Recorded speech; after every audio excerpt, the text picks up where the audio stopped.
ملګرو الله تعالی چې په چا رحم وکړي نو خپلې لارې ته یې رابلي.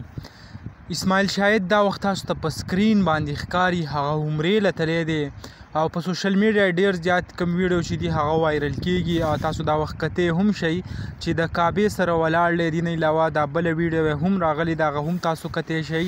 یعنی الله تعالی چې دی هغه په خپل رحم وکړو او اخر کار چې کم دی هغه عمرې له لاړو. که ستاسو خیال وي اسماعیل شاهد یو داسې شخصیت دی په خیبر پښتونخوا کې چې د هغې کم ډرامې فلمونه به راتله نو د خلکو په مخ باندې به هغه موسکا راوسته او نن اسماعیل شاهد په کعبه کې ولاړ دی او الله تعالی ته چې دی هغه جاړي.